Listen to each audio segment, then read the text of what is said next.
doit mettre sur pied et dans un état de droit, il y a une justice indépendante.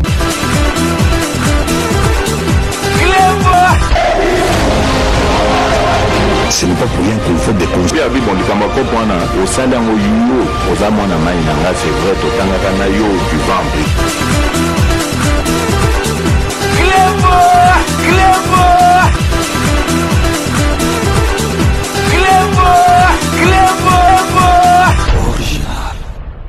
Salut et bienvenue sur Clébo Original. Merci de votre fidélité. 5 minutes avec César Ngadi. Tout le monde est d'accord et il en restera ainsi pendant très longtemps. 5 minutes, Nabiso Alelu Zali, édition spéciale. Autre Sabino briefing, il y a le 14 septembre avant-hier, parce que pour Boye Baké, donc ministre Nabiso et information, porte-parole, il y a gouvernement, vous allez féliciter, Namusala Oyo. À Salaka, vraiment pour nailoko à créer, il y a redevabilité. Et comment pensa donc ministre Ouye ou expliquer ma kambu ce qui polémique moko bimi na ba réseaux sociaux belika moko elingi éclaircissement zala ba bengisi ministre ayewana alobi yango ba ministre nyoso tout ba leka tomona ba maître Guilo Ndomboyo ndenga ya panza ba masolo on diga zo pesa batu court. Il y a droit, donc, le ministre Zomona bazo maîtriser ma solo, mais tout le monde a noté, maman a biso au ministre, il y a handicapé aya, na redevabilité ou bien émission, moko aya ba invité, aya ko lo bazo expliquer biso makamoni na zo sala na ministère na donc aza incapable ya sala ngo ya ngwana toko tikaka ko lo bangote ministre wana za incompétente. Akoki ko zonga ka lisusu te parce que asali loko moko te bozo se rappeler ba misusu ba bosani akoti na Samalukonde 2 te ba misusu akoti ka na 2 ba misala ba sali ezo mona na ya akota depuis Samalukonde 1 2 azali mais asali loko moko te po na bandicapé ya wana to tika ka te occasion sur les amis il faut to lobela yango donc azali ministre chargé o ya ba personne handicapée azali incompétente ayebi musala wana te parce que nga wana zo sabino musala na nga yango na sala ngo depuis plus de 15 ans awa na poto na salango awa na France bat bayebi donc to yebi ndenge nini ba sala masolo ya handicapé donc ye na talaki na zo bon tota na lem suna kota etele sikoso ba 2 mois osani donc aza incompétente ministre wana donc tozongla émission na biso sujet na biso ya lelo donc briefing ya lelo to ko sabino présentation ya volume 2 ya livre blanc o ezali document o na kati ezali ko ba preuve ils allaient prouver que vraiment Rwanda mutazali ko attaquer biso na sima ya M23 et loko ngai na sengaka na ministre na biso information parce que na ebi eza faisable ministre na biso information azo sala musala malamu mais toza o senga na ba briefing boye to mona ngo même na ba conférence ya ba poto ou bien ba masolo moko na ba Nations Unies bozo mona ke bino bozo ko lo ba na français mutu moko azo lo ba na lingala. Parce qu'après, bon, ça la plateau spécial et ça la maraté, mais bon, ça la résumé. Mais donc traduction directe de yozo lo bande gozo en français.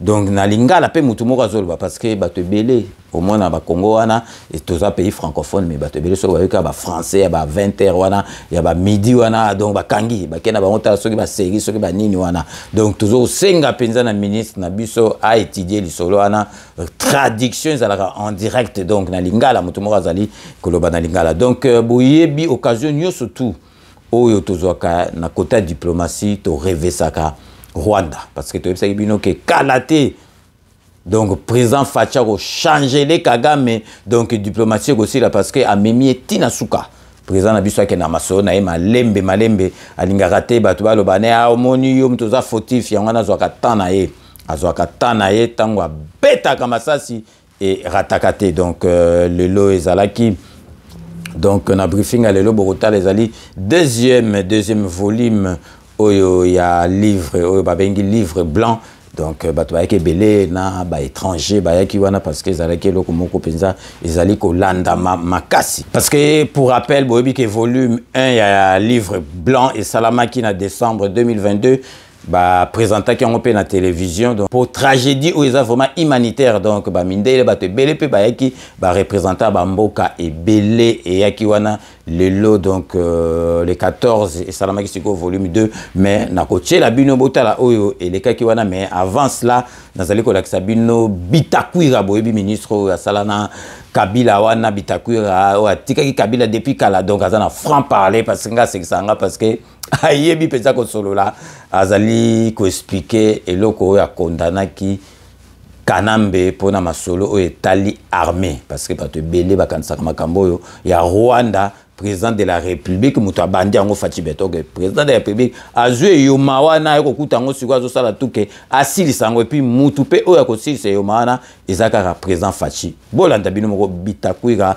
na franc parler na yendenga lobaka donc vraiment ye somotro. L'Occident veut créer ce qu'ils ont créé au Sahel. Tu vois comment le Sahel est en ébullition.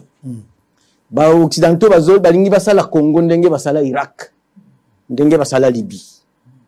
Alors j'ai expliqué au président de la République et c'est ça la faute grave de Kabila. En Israël, il y a aussi des Arabes. Ba Arabes bazakuna. Ba mtu basija kada ba assemblée kiniseda na bango basija kana assemblée nationale. Mais Israël ne peut pas se permettre azwa ba officier belé ya ba Arabes akei konomé bango kaka na frontière da Palestine. Ba Arabes wana bakusane. Bakobaluka. Est-ce qu'on y a dit que tous les officiers tutsi que Kabila a nommés, tous les Balouba n'en ont pas. Les commis généraux. Balouba n'ont pas bangori. Bazana nombre de wanate. Baswahili n'ont pas nombre de wanate. Bakongo ya Bakongo kutwe za bazakana bazaka bele na armée na éviter. Bangala bazana bangote. Et à l'est du pays.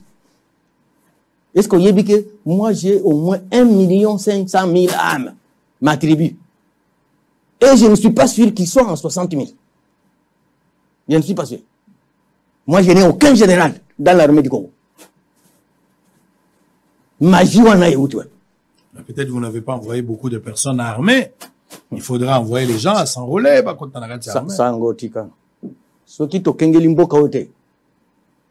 Vous allez vous retrouver avec un président rwandais. Quelle était l'intention de Kabila de nommer, par exemple? C'est son secret. C'est son secret. Oui, oui. Il n'y a pas un objectif politique lié à la balkanisation, par exemple? C'est son secret. C'est son secret. Oui, il sait pourquoi il le faisait. Et vous n'avez jamais compris ce secret-là? Mais j'ai dénoncé ça toujours. Hein. C'était quoi le secret de Kabila? Non, je dis que je l'ai dénoncé. Bilomoko Bolandi Bitakwira a expliqué boki mondenga ebli parce que ya za muta kota ba est ayebi ba masolo ana pe ayebi ngo penza na kati penza ya masolo akati monde a expliqué pour ba tumsu ba kansaka soki marque ni ngo boyo soki président Faci muta bande guerre ngo azokokate guerre ngo azokokate au président Faci sali depuis guerre wana banda président mona na sala ngote mais avant tout que la bino bolanda briefing tozali ko laksa bino activité présidentielle ya président Nabiso Faci Beton à Yambaki ba prestation ya serment ya 69 au magistrat ba yakiwana donc ba kataki sele kana bango boye ba magistrat belé ba masi ba on va grade ba misu ba longoli ba on ba misu ba tini ba on a retraite parce que côté oyo ya justice il faut vraiment président lobaki akotika yango ta kolanda ngo penza bien parce que yango mutu ezali ko sala bosoni et puis bokotala lisusu kaka mukolo wana président de la République ayambaki ambassadeur ya Israël. Donc restez connectés sur Clébois Original, on revient tout de suite.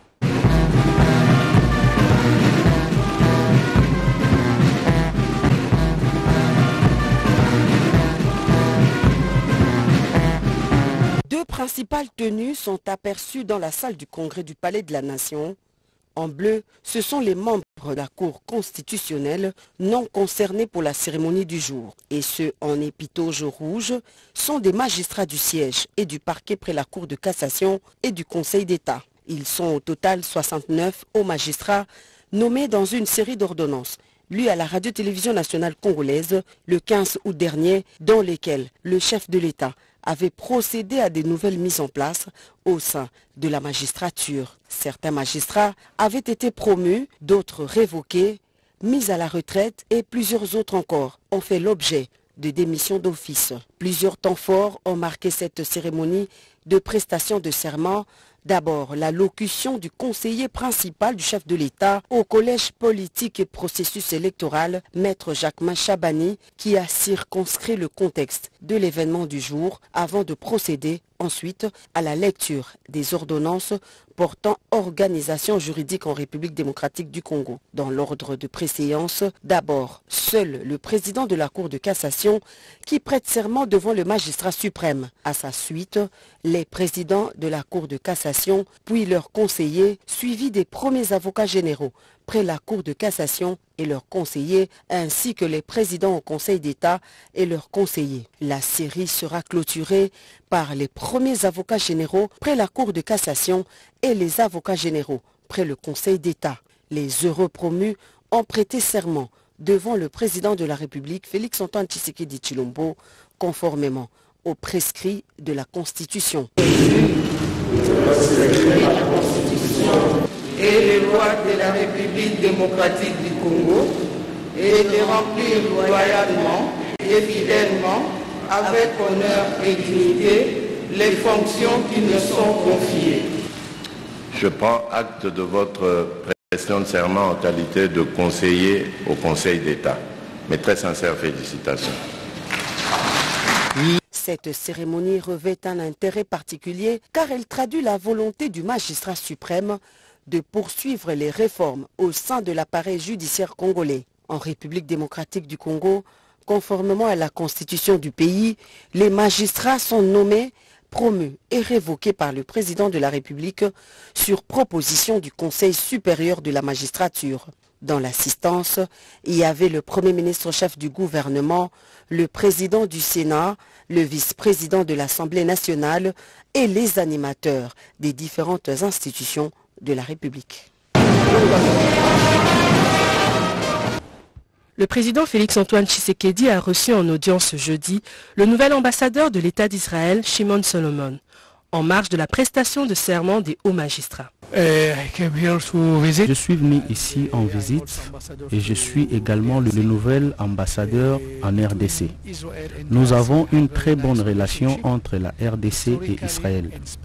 Historiquement et particulièrement depuis l'année dernière dans différents domaines, nous continuons donc à discuter de moyens de renforcer les relations entre les deux nations. Plus de 40 ans d'amitié lient les deux pays qui partagent des défis communs à relever. Vous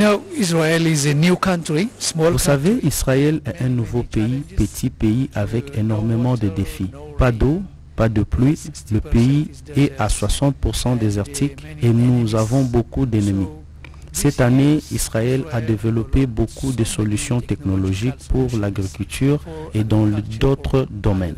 Nous savons que les défis en RDC ne sont pas faciles, donc nous souhaitons partager notre expertise afin de collaborer de manière bilatérale et attirer les compagnies israéliennes à travailler ici, à être présentes parce que nos relations, comme je l'ai dit, sont vraiment solides. Le nouvel ambassadeur de l'État d'Israël s'est dit ravi de cette rencontre avec le président Tshisekedi et reste confiant quant à l'avenir des deux nations. Bilomoro Boyutu, Kolanda, activité présidentielle, Ayambaki, la prestation à serment, il y a au magistrat et puis na ambassadeur, il y a Israël. Sukoto Tikibino, Bolanda, briefing, et les kaki, le 14 septembre, qui présentation, il y a volume 2, il y a livre blanc, livre na 4 ko prouver ko lagisa vraiment donc preuve que Rwanda Mutazali derrière M23. Donc restez connectés sur Clébois Original pour la suite de nos programmes. Mesdames et messieurs, bonsoir. Heureux de vous retrouver à nouveau dans ce cadre du studio Maman Nguébi de la télévision nationale pour l'événement prévu ce soir, à savoir la présentation du volume 2 du livre blanc sur la tragédie humanitaire et les dommages causés à la République démocratique du Congo du fait de son agression continue par le Rwanda. En décembre 2022, nous vous avons présenté les livres blancs qui a démontré l'agression avérée de la République démocratique du Congo par les Rwandais et les crimes internationaux commis dans ces contextes. Dans ces documents, nous avons présenté les preuves irréfutables des activités criminelles pilotées par l'armée rwandaise avec ses supplétifs du M23. Des massacres, et autres crimes indescriptibles ont été commis. Et aujourd'hui, plusieurs familles sont séparées, dévastées, et beaucoup de compatriotes sont en errance dans leur propre pays. La catastrophe humanitaire en cours est une illustration des conséquences incalculables de cette aventure funeste. Dans les documents que nous vous présentons ce soir, dont vous recevrez une copie électronique, sans être exhaustif, nous vous résumons en 8 chapitres une situation connue déjà, mais pour laquelle nous n'avons pas encore apporté les réponses que cela requiert, tant au plan humanitaire, sanitaire, scolaire, social, économique ou même électoral. Nous revenons donc sur la tragédie humanitaire et les dommages causés à la République démocratique du Congo du fait de cette agression continue et qui satisfait au plan bien connu du Rwanda, celui de maintenir cette partie du pays dans l'instabilité pour ensuite poursuivre son œuvre de pillage entamée depuis plusieurs années. Au-delà de la tragédie humanitaire, avec plus de 2,3 millions de déplacés et les conséquences que cela fait courir évidemment avec la déforestation et la pression pour la recherche de bois de chauffe pour ces populations déplacées, la scolarité de plus de 200 000 enfants est compromise. Les écoles ont été désertées, certaines occupées, d'autres ont été carrément détruites et incendiées. Mesdames et messieurs, les dommages causés sur le parc du Virunga, patrimoine protégé de l'humanité, sont incalculables et peuvent nécessiter, d'après les experts, une bonne dizaine d'années pour sa réparation. Plus de 14 éco-gardes ont trouvé la mort du fait de la dégradation de la situation sécuritaire. Les activités économiques autour du parc ont été totalement perturbées, occasionnant des pertes évaluées entre 40 et 60 millions de dollars américains. Ces conflits ont aussi une incidence sur le processus électoral. On sait que les populations se trouvant dans les zones sous occupation n'ont pas encore été enrôlées. Et pourtant, nous voulons qu'ils participent pleinement au processus électoral afin d'exercer leurs droits les plus légitimes. Les candidats aux élections législatives de cette partie du pays n'ont pas encore pu à ces jours déposer leur dossier de candidature à la CENI. Des projets d'infrastructure, y compris celui de la construction de la route Bunagana-Goma, sont plombés, rendant ainsi les développements dans cette partie du pays hypothétiques. Les coûts quotidiens de cette occupation est lourd. Il est constitué de pertes énormes au trésor public provincial et national. Rien qu'avec le poste frontalier, principalement de Bunagana et d'Ishacha, c'est plus d'1 million de dollars américains de manque à gagner chaque mois. Nous aurons l'occasion de revenir sur quelques chiffres clés qu'il faut retenir. Vous découvrirez avec nous, à travers les chiffres, les autres faces de cette tragédie, l'une des plus oubliées du siècle présent. Malgré cela, nous, comme gouvernement, nous sommes restés engagés, conformément à la ligne définie par le président de la République, dans les différents processus qui, malheureusement, butent à la mauvaise foi caractérisée du Rwanda. Nous avons apprécié récemment les prises des positions de l'Union européenne et du gouvernement américain qui ont sanctionné 2 officiers rwandais. C'est un bon début. Et cet effort doit se poursuivre à la lumière du rapport de groupe d'experts des Nations Unies pour sanctionner tous les officiers qui agissent pour continuer à s'aimer l'insécurité et la terreur dans l'Est de la RDC. Les crimes sont tellement bien étayés par différents rapports, notamment celui de Human Rights Watch, qui documente de façon détaillée la nature des actes et des horreurs commis dans cette partie du pays sur des populations innocentes. Les condamnations unanimes de cette agression et la persistance de la violence devraient conduire à des actions plus vigoureuses de nos pays partenaires, notamment avec des sanctions et d'autres mesures restrictives. L'opinion tant nationale qu'internationale est appelée à lire le présent numéro du livre blanc qui complète le précédent dans les soucis de s'apercevoir de la véracité des faits sur la crise en cours sur les territoires congolais et de s'en franchir des mensonges distillés par une certaine propagande à ces sujets. La République démocratique du Congo s'attend donc à la mobilisation de son peuple, qui, comme toujours, dans sa solidarité et dans sa résilience, tient à la protection du territoire national. Nous sommes donc, à travers la présentation de ce nouveau document, contre l'oubli.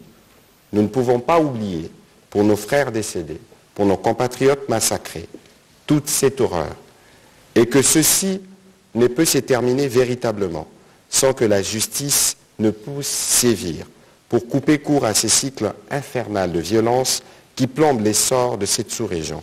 C'est d'ailleurs dans cet objectif que nous avons avec nous ce soir la ministre d'État, ministre de la Justice et garde de Sceaux, qui va, dans le cadre du front judiciaire, nous dire ce que fait la République démocratique du Congo dans ce sens. Mais bien avant de lui donner la parole, je voudrais vous présenter un certain nombre de chiffres pour vous donner une indication de l'ampleur de la catastrophe.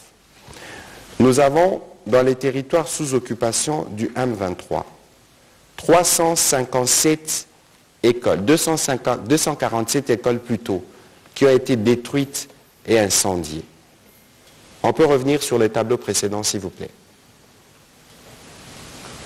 Donc, l'impact sur l'éducation dans les zones sous occupation, ici dans les territoires de Rutshuru, vous avez 247 écoles qui ont été détruites et incendiées. 61 écoles sont occupées. À Massissi, nous avons 244 écoles primaires désertées, 113 écoles secondaires désertées parce que les enfants sont des déplacés, ils ne peuvent pas aller à l'école et l'école, dans certains cas, les écoles servent à accueillir des populations déplacées. Et lorsque vous regardez, nous continuons, nous avons 51 écoles occupées par des déplacés internes et presque 318 écoles si nous devons cumuler dans les territoires sous occupation. On peut avancer sur les tableaux suivants. Nous avons, comme je le disais tout à l'heure, de chiffres compilés avec les différentes agences du système des Nations Unies, près de 2,39 millions de déplacés internes. Comme je le disais tout à l'heure, on a 1,5 million de compatriotes qui sont bloqués dans cette partie du pays, qui n'ont pas encore été enrôlés pour voter. Et donc c'est aussi une question de droit et de justice pour ces compatriotes qui doivent participer au processus électoral que nous voulons tous inclusif. 67 aires de santé ont été touchées. Je parlais tout à l'heure de conséquences sur l'environnement. On a, du fait de la persistance de ces conflits, perdu 14 éco-gardes depuis 2021 et des dégâts énormes causés sur l'ICCN. Je disais donc tout à l'heure que toute l'économie, tous les business qui tournent autour du parc, nous en discussions tout à l'heure avec les responsables, c'est entre 40 et 60 millions de pertes. Et vous imaginez la conséquence sur l'emploi qui a été généré pour les populations de cette partie du pays. Ici, nous avons un tableau plus intéressant qui vous donne des indications sur les manques à gagner, parce qu'on parle beaucoup de Bunagana qui représente dans cette partie du pays le principal poste frontalier. Il y a le poste frontalier d'Ichacha, mais c'est à Bunagana qui a le gros des activités. Ici, je vous donne à titre indicatif des chiffres de 2020. Vous avez annuellement, donc en francs congolais, à peu près 17,2 milliards de francs congolais qui étaient générés par ces postes frontières. Si nous devons appliquer les taux aujourd'hui, nous sommes à peu près 8 millions de dollars que nous gagnons annuellement, mais aujourd'hui, en 2023, on a gagné 0 $. Et donc, ça vous donne une indication des activités barbares parce qu'il y a évidemment de la fraude qui est organisée pour pouvoir tirer profit de tout cela. Des statistiques que nous avons reçues, que nous avons partagées des autorités provinciales de la province du Nord Kivu, et donc 1 million de dollars des recettes qui doivent revenir à la province sont perdues du fait de cette occupation. Vous voyez que le coût à la fois humanitaire, à la fois économique, à la fois scolaire, à la fois sanitaire est trop important. À la veille justement de notre participation à la prochaine Assemblée générale de New York, où nous tenions à passer, à présenter cette situation pour que vous voyez c'est sur quoi nous allons nous atteler autour du président de la République et dans les cadres des différents fronts pour nous assurer que la paix revienne dans tous les quatre coins de la République démocratique du Congo et que nos populations puissent à la fois aller à l'école, s'émouvoir ainsi que voter pour leurs dirigeants. Voilà, Madame la ministre d'État, ce que je pouvais dire pour introduire justement cet exercice qui résume le livre blanc qui sera partagé à tous les journalistes, mais aussi aux membres de la communauté diplomatique qui ont répondu présent. Je voudrais donc vous passer la parole pour quelques mots pour que vous puissiez nous dire comment tout ça, comment la composante judiciaire s'émêle de tout ce travail que nous venons de faire. Je vous donne la parole, Madame la ministre d'État. Allez-y. Merci beaucoup, chers collègues. Encore une fois, bonjour, mesdames et messieurs du média. Depuis plus de 2 décennies, la partie est de la République démocratique du Congo est en proie à des violations des droits humains et des droits humanitaires. Les conséquences sur le plan humanitaire de ces violations qualifiées de crimes de guerre, des crimes contre l'humanité et autres, commis notamment par les groupes armés et plus spécialement par le M23 soutenu par le Rwanda. La République démocratique du Congo met tout en œuvre pour mettre fin au cycle de l'impunité qui s'est installé du côté de l'Est de la RDC. Sur le plan interne, avec l'avènement de l'état de siège proclamé par le président de la République en date du 3 mai 2021 dans les provinces de l'Ituri et du Nord Kivu, la compétence pénale des juridictions civiles est dévolue aux juridictions militaires pendant toute la durée de l'état de siège. L'action répressive pendant l'état de siège a permis de dissuader beaucoup de groupes armés et certains seigneurs de guerre dans les provinces précitées. À ce jour, plusieurs sont déférés devant la justice militaire, parmi lesquels les éléments de groupes armés, ainsi que quelques officiers et militaires de l'armée rwandaise. Sur le plan international, sur instruction du président de la République, chef de l'État, j'avais mis en place une task force composée d'experts étatiques, des avocats, des professeurs d'université, des chercheurs, pour que, ensemble, on puisse rassembler les différentes preuves qui vont nous permettre d'asseoir notre plainte devant les tribunaux internationaux. Grâce à ce travail de task force, quelques procédures ont été initiées. Dépôt de la plainte à la CPI le 23 mai 2023,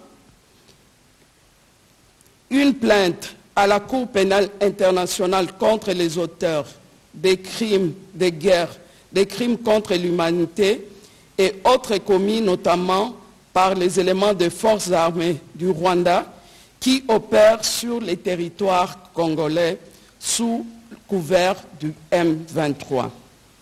Le 6 juin 2023, le bureau du procureur en a accusé réception de cette plainte et a communiqué officiellement les numéros de son enregistrement. Il faut noter qu'au vu des statuts de Rome, ce renvoi de la RDC sera apprécié sur base de tous les crimes commis sur et par toute personne indépendamment de sa nationalité, dans tout, y compris les officiers rwandais identifiés comme auteurs des dits crimes seront bel et bien poursuivis. Le 15 juin 2023, la Cour a désigné la chambre préliminaire qui va examiner les dossiers la procédure suit son cours normal à ces jours. Le 21 août 2023, la RDC a déposé une autre plainte devant la Cour africaine des droits de l'homme. Et nous attendons que cette affaire puisse être fixée pour que les procédures commencent normalement. Le 22 août 2023, le greffe de cette juridiction de la Cour africaine des droits de l'homme a accusé réception de la requête de la RDC. D'autres procédures que je ne peux pas encore détailler ici sont encore en cours. En dehors de cela, il y a eu plusieurs condamnations des membres des groupes armés, que ce soit du côté de la République démocratique du Congo, que ce soit du côté des groupes rebelles qui sont venus, des groupes étrangers qui exercent leur sale besogne en RDC. Je crois que c'est à ce stade-là, je peux m'arrêter là, à moins qu'il y ait d'autres préoccupations. Non, je pense que vous avez dit l'essentiel, Madame la ministre de la Justice. À présent, nous allons prendre quelques questions dans la salle pour apporter quelques éléments de lumière. Je souhaiterais que la réalisation nous garde quelques chiffres clés sur les écrans, parce que c'est ces chiffres que nous voulons communiquer pour montrer l'ampleur des dégâts et des dommages qui sont connus. La ministre de la Justice est là. On a obtenu réparation récemment et nous espérons que le moment venu, nous pourrons réclamer des réparations pour tous ces crimes commis en République démocratique du Congo. Pour commencer cette série de questions, on va avec Michel Moussemedia.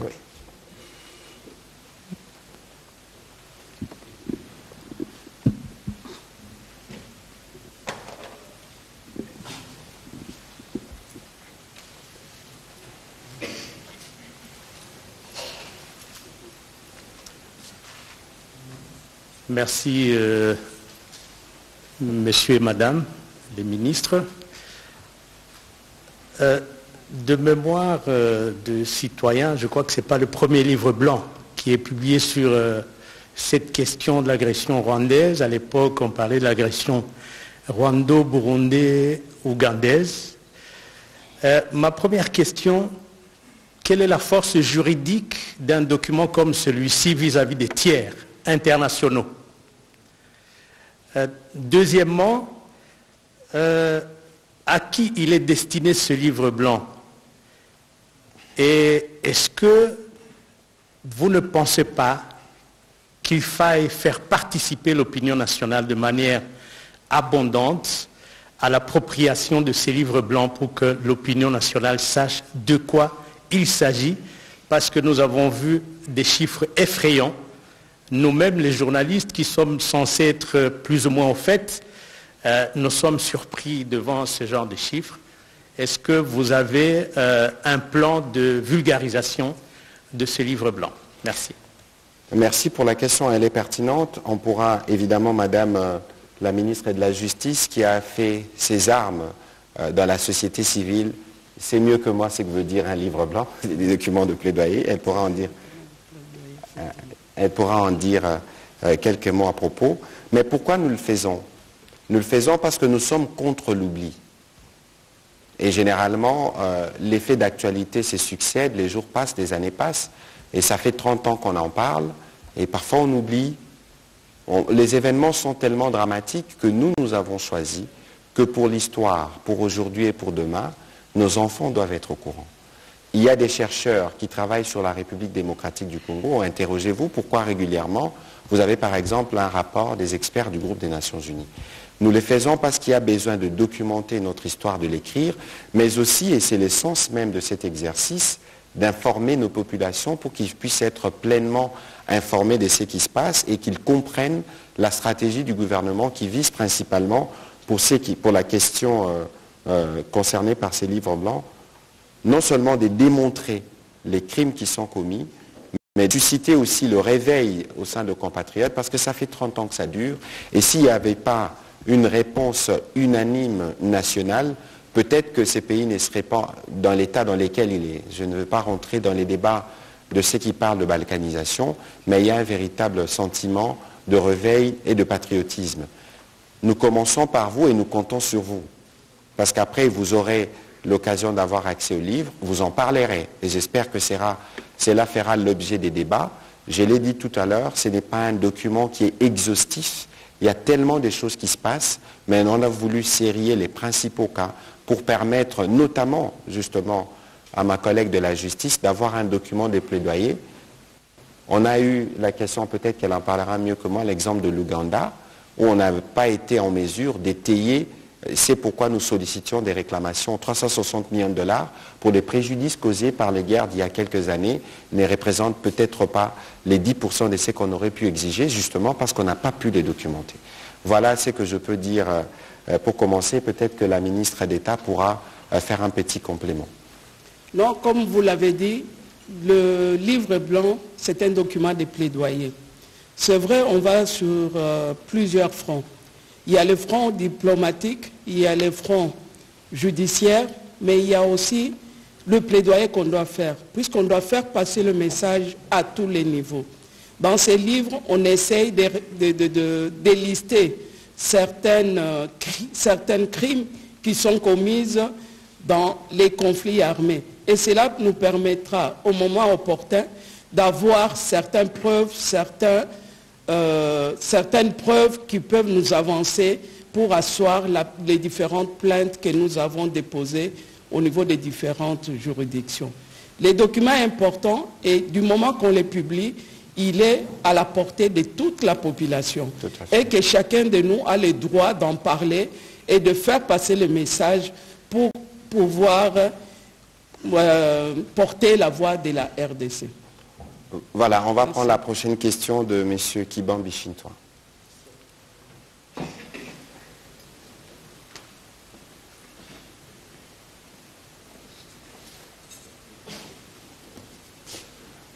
Excellence, Madame et Monsieur le ministre, je crois qu'il fallait commencer par la dame. Enfin, c'est pas grave. Vous savez, aux oreilles de certains, ce plaidoyer sonne comme, enfin, j'allais dire, sonne comme une plainte, alors que d'autres se disent, mais franchement, un pays comme le Rwanda, est-ce que nous devons continuellement nous plaindre? Il y a un autre front, madame, le front militaire. Vous n'en avez pas parlé. Quand en finirons-nous avec ce petit pays qui est en train de nous offrir des spectacles aussi révoltants? La deuxième question que je poserai au ministre, parce que nous sommes de la même école, Monsieur le ministre, il y a l'actualité. Il y a eu des morts à Goma. Des morts à Goma. Et, par exemple, pour vous donner quel exemple, puisque nous sommes de la même école, le jour où les massacres se passent, nous suivons sur les radios étrangères et à la RTNC, rien ne passe. On se demande si ce sont les radios étrangères qui mentent ou... Monsieur le ministre, je voudrais que vous nous répondiez à cette question. Au moment où nous nous battons contre les réseaux sociaux, pourquoi est-ce que notre télévision, notre radio, ne serait pas cette radio et cette télévision de référence à laquelle on regarderait pour voir si quelle est la vérité? Cette question vous est réservée, Monsieur le ministre. La première était pour Madame. Alors, je veux commencer, la ministre d'État va y répondre. Vous savez que nous sommes dans un programme de modernisation de la télévision nationale. Vous devez savoir aussi, mieux que moi d'ailleurs, qu'une télévision a une vocation. Et que, fort malheureusement, nous le vivons, il y a toujours une tendance à vouloir comparer la télévision nationale, qui est un média généraliste, aux médias d'information qui font l'information régulièrement toutes les 30-40 minutes, 1 heure. il y a des efforts qui sont faits dans ce sens pour que la RTNC puisse se doter, elle aussi, d'un canal qui pourra faire l'information en temps et en heure pour permettre justement de suivre le flot des réseaux sociaux qui souvent nous informent avant et parfois ne nous informent pas toujours bien. Et donc, les cadres de l'exercice que nous faisons actuellement, autant que nous faisons d'autres briefings par les passés, nous le faisons parce qu'il y a justement ces besoins de donner des bonnes informations à temps. On n'est pas dans une course, dans une forme de concurrence avec les autres médias, mais vous savez que nous, les gouvernements, nous sommes la source émettrice des informations et que moi, par exemple, comme porte-parole du gouvernement, avant que je ne prenne la parole sur un sujet, nous prenons toutes les précautions d'usage. Et vous savez que lorsqu'il y a des manifestations et qu'il y a des morts, il y a toujours une forme de course, peut-être malsaine de dire il y a eu plus, il y a eu moins, etc. Mais nous, l'effort que nous faisons, depuis que nous sommes là, quel que soit l'état de la situation, nous venons informer. Mais l'information que nous donnons, c'est une information recoupée, c'est une information qui ne peut pas être contestée. Et pour arriver à avoir une telle information, par exemple, parce que vous parlez des Goma, il fallait parler au gouverneur, le gouverneur devrait parler aux autorités médicales, on devait faire les tours des hôpitaux, voir le nombre de blessés, voir le nombre de morts et communiquer les chiffres. Et ce n'est que lorsque vous avez reçu ces communiqués, parce que lorsqu'il y a certains blessés, c'est des cas qui sont graves, qui nécessitent peut-être un suivi régulier, mais entre 12 heures et 13-14 heures, il peut y avoir malheureusement de cas de décès, ça fait changer de bilan. Mais ici, il faut retenir le principe pour nous, c'est la transparence. Parce que si vous ne les dites pas, d'autres les diront et vous serez dans une forme de course. Alors, sur votre première question, la collègue répondra, mais il faut juste situer la démarche. Nous avons dit que nous sommes contre l'oubli. La question qui nous oppose au Rwanda, c'est une question qui dure une bonne trentaine d'années.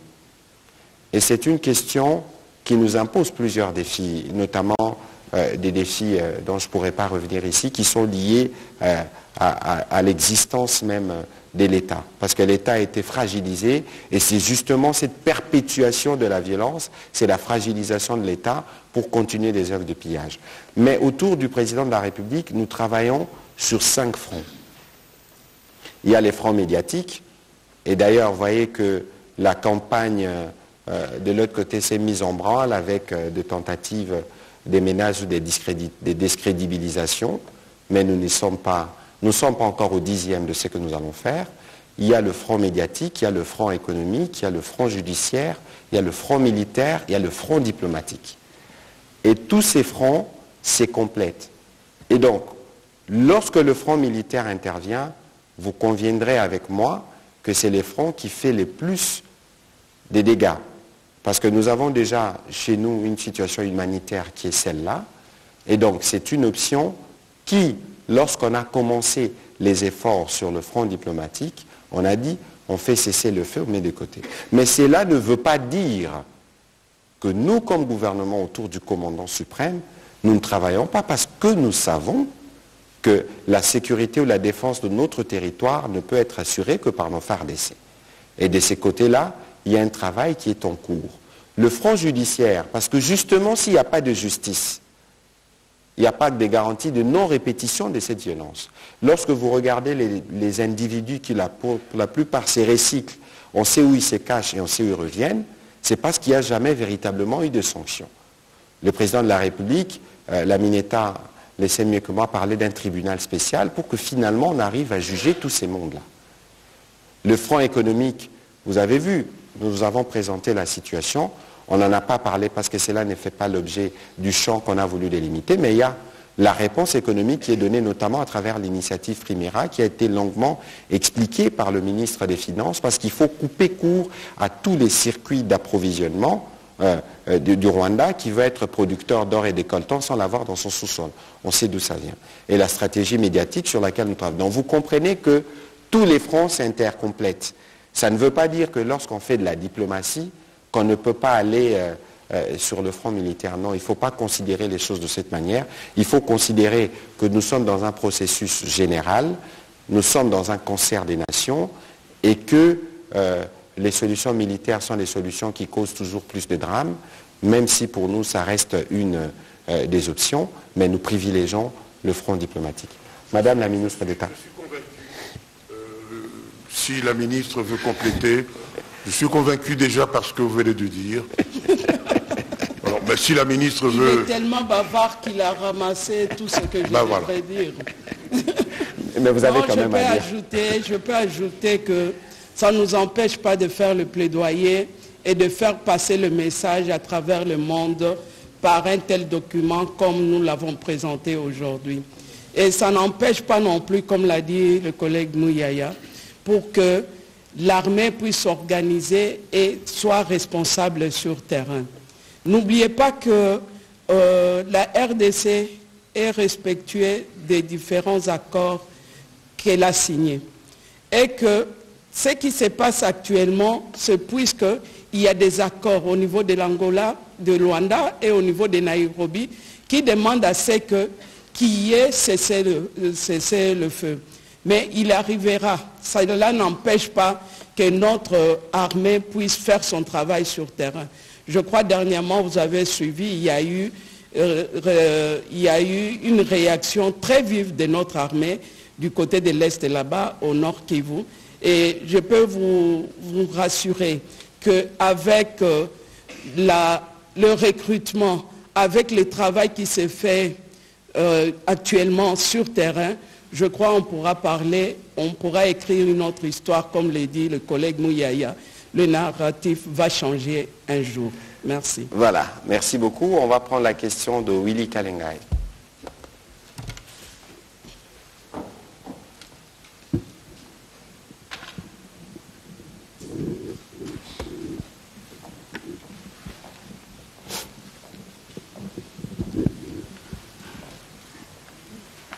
Merci, Madame la Ministre, Monsieur le Ministre. Une question et une suggestion. Quand on écrit un livre blanc, c'est parce qu'on veut maîtriser le passé récent. On veut documenter des faits pour ne pas les oublier. Mais les livres blancs ne changent pas ce qui est déjà passé. Il faut donc que ces livres comportent lui-même une force pour que les choses qui sont passées ne puissent revenir. C'est comme ça que je voudrais en premier lieu demander quelles sont les véritables mesures actuelles, peut-être que vous n'allez pas tout dire, pour que demain nous n'ayons pas encore des raisons d'écrire un autre livre blanc. Maintenant, ma suggestion. Évidemment, par la documentation, on maîtrise le passé, mais l'avenir, ce n'est pas par la mémoire. L'avenir, on le construit par une intelligence prospective. On interroge les intelligences et celles-ci peuvent contribuer. C'est comme ça qu'ailleurs, à part les livres blancs, il y a ce qu'on appelle les livres verts. C'est l'ensemble des contributions des intelligences sur une question pour pouvoir donner les propositions. Parce que le gouvernement, aussi volontariste qu'il soit, il ne peut pas avoir toute l'intelligence du monde. Il y a dans le pays, il y a des experts, il y a des gens qui sont dans des maisons, qui savent à peu près ce que l'on peut faire. Alors pour capter ces intelligences, on écrit un livre vert. On fait une consultation d'intelligence. On pose la question à la population. Ceux qui pensent qu'est-ce que nous pouvons faire pour pouvoir arrêter tout ça. Ceux qui ont des contributions envoyées au ministre de la Justice, au ministre de la Communication. Vous allez voir, les intelligences se mobilisent dans ce pays. Vous aurez des documentations, des informations, et c'est gratuit parce que c'est patriotique. Voilà ma suggestion. Qu'on n'écrive pas toujours des livres blancs, mais qu'on pense dès maintenant à ce qu'on appelle un livre vert. Merci. Alors, le livre vert, on vous chargera justement de diriger la commission de ces différents consultants. C'est l'essence même de l'exercice et de l'ouverture dont nous faisons montre dans toutes ces campagnes. Parce que lorsqu'on fait le livre blanc, vous avez dit, ça ne change pas ce qui est déjà passé. Mais ce qui est passé doit être connu. Parce que c'est le passé qui éclaire le futur. Et ici, il y a eu une réponse en novembre dernier. Peut-être que ma collègue en parlait tout à l'heure, peut-être que les gens ne se sont pas rendus compte. Il y a eu 30 à 40 000 jeunes qui ont répondu à l'appel du président de la République et qui sont aujourd'hui dans la vague des formations au sein de notre armée. C'est un bon point de départ. Et je peux vous citer comme ça plusieurs exemples en termes de prise de conscience d'abord. Il n'y a pas de fatalité dans ce que nous vivons aujourd'hui dès lors que nous avons compris que c'est les points de départ. Vous savez que la République démocratique du Congo, c'est un grand pays, c'est un pays puissant, tout le monde le sait. Et cette puissance, elle doit se construire. Et la puissance, vous le savez mieux que moi, elle peut se construire dans des contradictions. Parce que nous sommes un pays complexe. Et donc, je ne voudrais pas rappeler les passés glorieux de l'époque où nos militaires ramenaient la paix au Tchad et dans d'autres pays de la sous-région. Ici, je voudrais plutôt qu'on regarde l'avenir.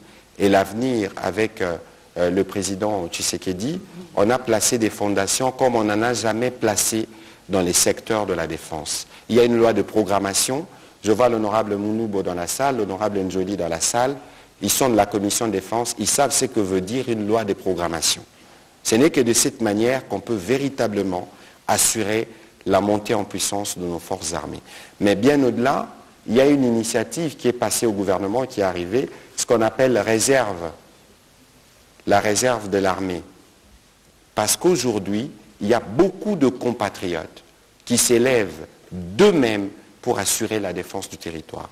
Et comme vous le disiez tout à l'heure, dans le cadre de ces livres verts, nous pouvons aussi vous mobiliser pour appuyer l'armée dans le cadre de cette réserve. Vous êtes un intellectuel, c'est un appel que je lance d'ailleurs à tout le monde. Dans le cadre de cette réserve, pour des besoins spécifiques à un moment donné, le pays peut recourir à vous. Cette réserve va nous donner justement le moyen de canaliser toutes ces initiatives, tous ces jeunes qui veulent apporter leur contribution dans la défense de la patrie, mais ils passeront évidemment par un processus de vetting qui permettra d'avoir les meilleurs de nos enfants inscrits dans la ligne de la défense de la patrie. Madame la ministre d'État, vous avez un petit complément? Je crois que la suggestion, elle est bonne. On ne peut pas la rejeter. Et que du moment que ça peut enrichir ce qu'on a déjà commencé à faire, la porte est largement ouverte.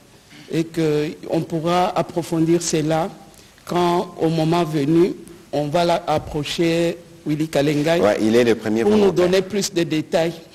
Y compris pour la réserve de l'armée. On va prendre la question de Jérôme Sekana.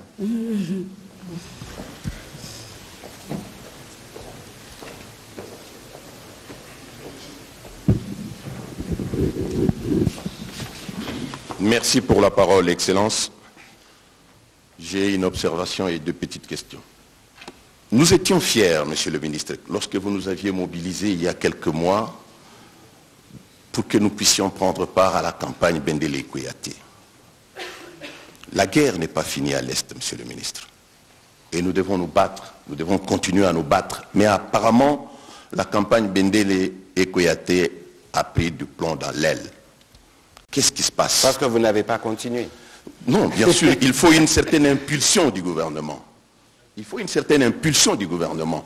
Nous pouvons peut-être être un peu distraits. Il vous appartient de nous réveiller parce qu'il n'est pas normal, avec des chiffres que vous venez de nous présenter, que nous puissions laisser toute une partie de la République entre les mains de ces terroristes-là.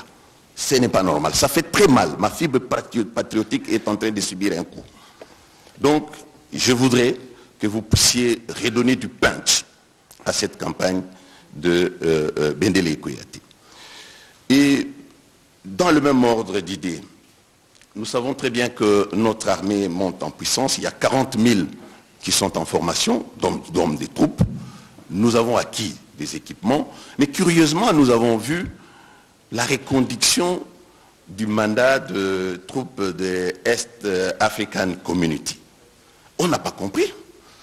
Si vous essayez de faire les sondages aujourd'hui, aucun Congolais n'est d'accord avec ces gens parce qu'il n'y a pas de résultats. Ces gens-là sont là, c'est pour permettre le pillage de nos ressources. La question est celle de savoir, est-ce que vous pouvez nous expliquer le pourquoi? Bien sûr que c'est reporté jusqu'au fin septembre. Qu'est-ce qui s'est passé pour ne pas mettre un terme à ces cinémas-là? Merci. Alors, Jérôme, c'est un bel exemple de démocratie. Vous avez, dans votre style, fait des observations. Bon, il y en a celles qu'on peut prendre, mais il y en a d'autres qui n'étaient pas très appropriées, mais c'est la démocratie. Mais ceci dit, c'est que je comprends que vous, AGM, vous ne continuez pas la campagne Bendele Koyate. Lorsque vous regardez dans les colonnes d'Africa News tous les jours, vous voyez Bendele Koyate, ou lorsque vous regardez dans certains médias. Vous savez ici, ou Média Plus, vous savez qu'ici nous sommes dans un combat qui devrait se faire depuis de longues années. Un combat d'appropriation. Vous êtes journaliste économique, aujourd'hui nous amenons de la matière dans votre secteur pour que vous puissiez aller creuser, mais quel est le coût économique de cette guerre? Nous vous donnons la matière pour vous permettre à vous de multiplier les recherches. Nous, on n'est pas exhaustifs. J'aurais pu égrener des exemples jusqu'à demain matin, mais on a pris des exemples indicatifs pour vous permettre de vous faire une opinion sur ce qui s'est fait et pour que vous puissiez le prolonger. Et donc, il faut considérer qu'il n'y a pas de combat que le gouvernement puisse mener sans vous. Vous, les médias, vous êtes les vecteurs qui nous permettent de connecter avec nos différentes populations. Et je crois que l'essence même de l'exercice et de tout ce que nous faisons, c'est parce que nous avons besoin de cette appropriation. Et nous concédons la remarque, peut-être qu'on ne l'a pas fait suffisamment, on va continuer, on verra évidemment avec la télévision nationale, mais aussi avec certains d'entre vous, comment on va continuer cette campagne d'appropriation et de compréhension des enjeux autour de notre pays. On parle de pays solutions, mais combien peuvent aujourd'hui venir dire on est pays solution, pourquoi? Mais il y a un travail de réveil et c'est le travail qui est en cours. Voilà, Madame la ministre de la Justice, vous avez un petit complément? Je ne crois pas, je crois que vous avez ramassé l'essentiel. Voilà. On va peut-être prendre une dernière question avec Moïse Moussangana pour conclure cet exercice qui se voulait principalement pour la présentation du livre blanc, mais comme nous sommes dans une tradition démocratique, on a voulu ouvrir la parole pour que nous puissions nous enrichir de ce que les journalistes ont dans leur bagage. Moïse Moussangana. Oui, merci pour la parole. Madame, Monsieur le ministre, vous avez exposé ici des chiffres accablants. Mais je pense qu'il y a un chiffre qui manque. C'est le nombre de vies fauchées pendant tout ce temps, entre-temps, dans cette partie de l'Est. Une question, proposition aussi, suggestion. On dit que la RDC est un scandale géologique, un scandale hydrographique, mais on oublie que la RDC, c'est aussi un scandale géopolitique. Quand vous prenez la carte du monde, c'est le seul pays au monde qui a 9 voisins, suivi de la Russie avec 8 voisins. Ça nous inspire rien. Qu'est-ce que nous prévoyons en matière géopolitique? Quelle est l'attitude que la RDC peut adopter vis-à-vis de ses voisins? Parce que ses voisins sont aussi ses amis, mais ses voisins sont aussi ses agresseurs. Merci. Merci. Madame la Ministre, vous voulez commencer? Par rapport aux relations avec nos différents voisins, je crois au début du mandat du président Tshisekedi, il a eu à faire la ronde de tous nos voisins pour asseoir de très bonnes relations. Mais quelle a été la réponse après? Il y a ceux qui n'ont pas voulu aplanir le point de vue avec le président de la République, qui ont trouvé qu'ils doivent continuer à mener les différents désordres qu'ils ont occasionnés du côté de l'Est de notre pays. L'idéal, les différents pays, nous nous retrouvons dans telle ou telle sous-région et il y a des règles et des normes qu'on doit respecter en tant que voisin. Et que si le voisin ne veut pas marcher par rapport à ces normes, c'est ce qui entraîne ce qui se passe aujourd'hui à l'est de notre pays. Mais on ne cessera jamais de chercher à planir le point de vue avec nos différents voisins. Vous avez dit qu'il y a pillage de ressources. Oui, il y a des pays qui trouvent qu'ils ne peuvent vivre que grâce aux ressources de la RDC. Je crois qu'on a pris conscience et que de notre côté, nous sommes obligés de pouvoir protéger nos frontières et nos richesses. Puisque comme il y a les uns disent que ce sont des plaintes, non, c'est un processus. Il arrivera un jour où ces voisins de la RDC seront mal à l'aise du fait que la RDC sera déjà élevée en grande puissance. Et je crois qu'on est plus loin de cela. Et que pour nous, il y a la voie diplomatique. Et si le voisin n'arrive pas à écouter cette voie-là, nous y en sommes aujourd'hui avec le Rwanda qui n'écoute pas cette voie malgré les accords, trouve que sa vie dépend de la RDC. Ça va se terminer un jour et je vous assure, avec la vision qu'a nos autorités aujourd'hui, les choses vont changer et vous serez témoins. J'espère qu'il n'y aura plus de plaintes, il y aura effectivement un changement réel, même dans nos rapports avec le voisin et même dans nos relations. Merci. Voilà, merci à Madame la ministre d'État. Je crois qu'il y a un travail, j'allais dire de rappel que nous devons faire ensemble, parce que j'ai entendu la question de Jérôme notamment qui portait sur les différents processus. Il faut considérer que nous ne vivons pas dans un monde isolé.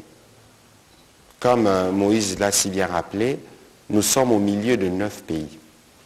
Et lorsque vous êtes au milieu de 9 pays, vous êtes au milieu, on dit que les nations n'ont pas d'amis, n'ont que des intérêts. Vous êtes en face des amis, j'allais dire entre guillemets, ennemis, dans l'hypothèse où des intérêts, vous ne les trouvez pas.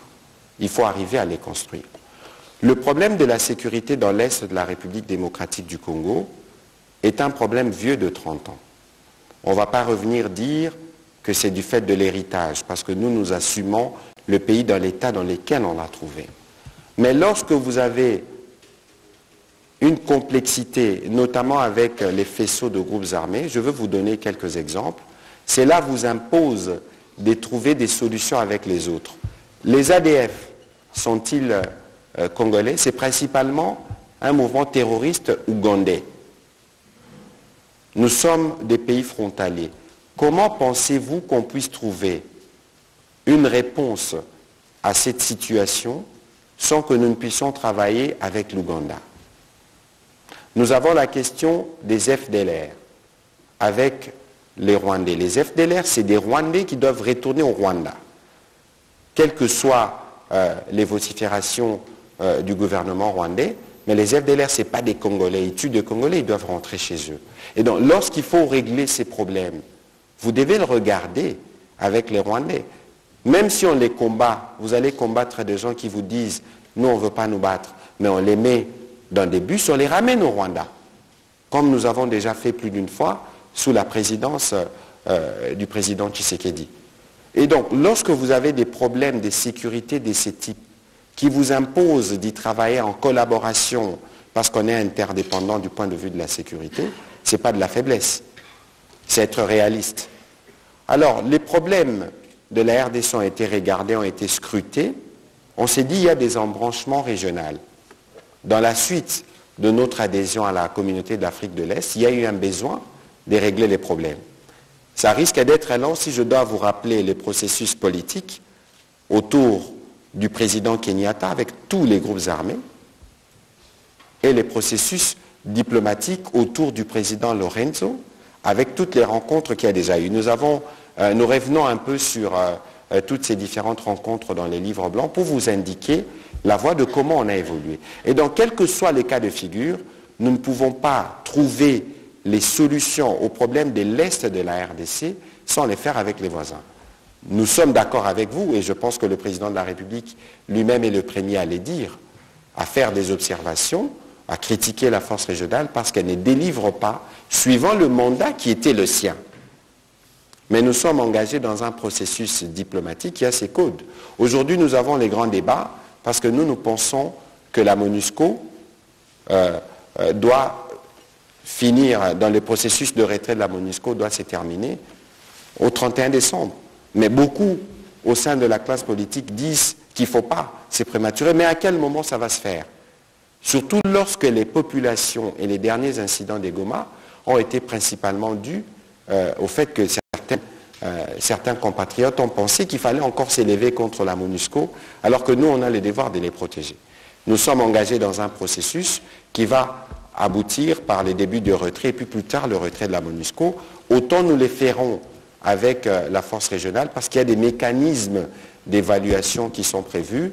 Le Premier ministre a pris part à une réunion à ces propos. Et donc l'idée, c'est de dire que nous, autant que nous en faisons pour la montée en puissance de notre armée, autant nous ne voulons pas rester isolés et inaudibles à ce que nos partenaires américains et européens peuvent vous recommander en disant il faut continuer les discussions parce que le temps de la diplomatie, un peu comme le temps de la justice, parfois ça peut prendre vraiment du temps.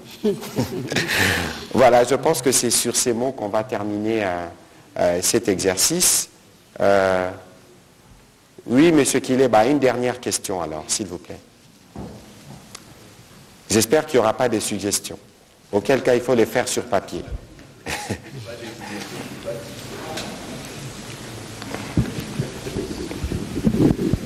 Merci, Monsieur le Ministre.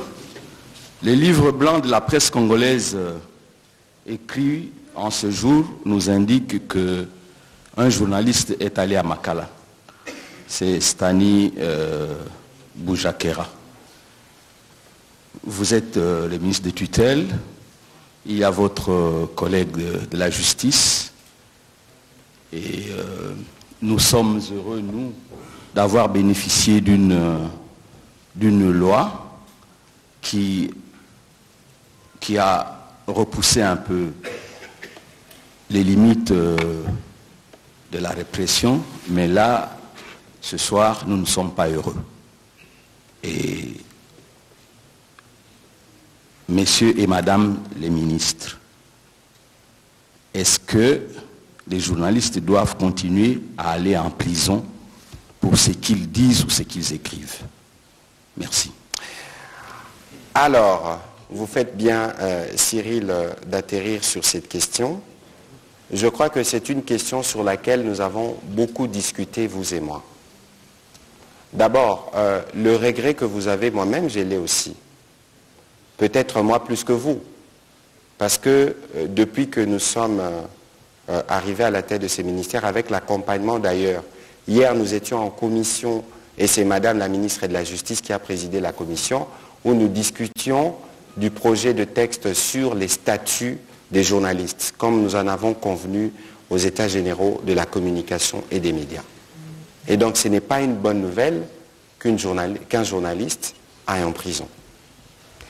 Je ne voudrais pas m'exprimer sur le fond du dossier parce que je n'ai pas d'éléments sur le volet judiciaire, et vous savez que dans le cadre de la séparation du pouvoir, je ne suis pas au courant de ce qui s'est fait. Mais ce que nous faisons, nous le faisons avec vous, vous le savez, depuis les premières heures. Nous suivons les dossiers de manière régulière. Je suis en contact avec les équipes d'actualité. Je parle avec eux tous les jours pour suivre le processus. Nous espérons que les dossiers qui suivent son cours normal devant les juridictions pourront se dénouer rapidement. Voilà ce que je peux dire à ces sujets, parce que vous vous souvenez que nous avons eu un débat qui a été assez long sur le sujet, mais je crois que nous pourrons mieux rediscuter à propos dès que les conditions auront changé. Ça veut dire le jour où Stani pourra recouvrer sa liberté, on pourra faire un véritable débat, parce qu'il y a là aussi des questions sur la liberté de la presse. Nous y tenons, c'est une valeur cardinale à la démocratie, mais c'est aussi une liberté qui ne donne pas un blanc-seing, comme on aime le dire parfois, à la désinformation ou à l'instrumentalisation. Dans ce qui se passe, c'est peut-être un peu la limite des deux nous avions eu, n'oublions pas, un collègue à nous qui est décédé dans des conditions qui n'ont pas encore été élucidées. Et nous avons voulu, pour sa famille et pour nous qui étions ses collègues, avoir toute la vérité. Et c'est cette vérité qui nous a conduit, par exemple, à recourir à des experts belges, sud-africains. On était ouvert même aux experts du FBI ou de la DGSE pour nous aider à élucider la question et être sûr que nous avons tout fait pour connaître la vérité. Et donc, dans ce qui s'est passé, il y a ce qui a été fait au plan professionnel, mais les juges se sont saisis du dossier par rapport aux motivations qui sont les leurs, que je ne connais pas. On ne saura donc pas aller dans ces détails. Mais pour le reste, j'ai dit à Patient Ligodi et à toute l'équipe d'actualité ma solidarité, et nous allons suivre de près les dossiers jusqu'à son dénouement. Voilà ce que je peux dire à ce sujet-là. Voilà, Madame la ministre d'État, nous allons terminer cet exercice. Est-ce que vous avez un petit mot pour terminer? Un petit mot pour terminer, effectivement. J'ai dit aux uns et aux autres, il faut qu'ils aient foi à la procédure qui est entamée. Pour une fois, nous allons aboutir à ces requêtes qui sont déposées dans les différentes cours. Ça va nous permettre à ce qu'on puisse sanctionner quand même, à ce qu'on puisse arriver à mettre fin à l'impunité. Puisque le dernier procès qui a eu lieu, il y a certaines personnes qui se sont soustraits de la justice internationale. Et nous n'essaierons pas de plaider pour qu'on ait un tribunal spécial international ici au Congo. Pourquoi? Puisque ça pourra englober les différents crimes qui sont commis sur les territoires de la RDC.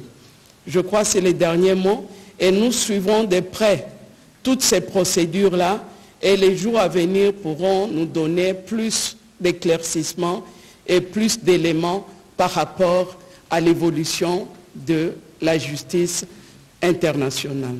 Je dis. Voilà, merci beaucoup Madame la ministre d'État pour vous être associée à cet exercice de redevabilité.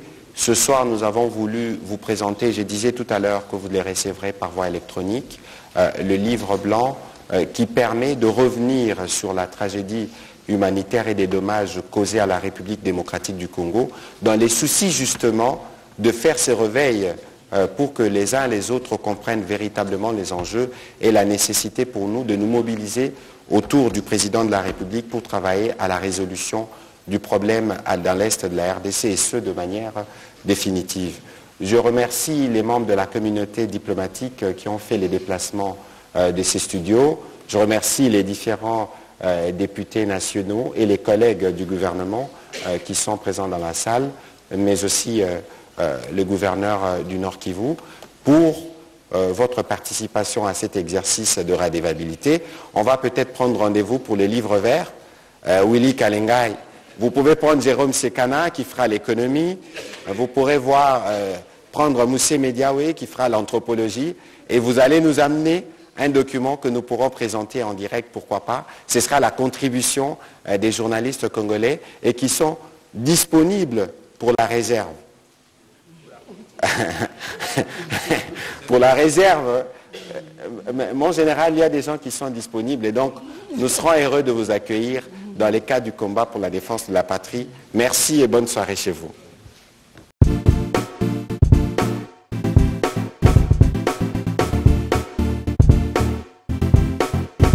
On doit mettre sur pied et dans un état de droit, il y a une justice indépendante.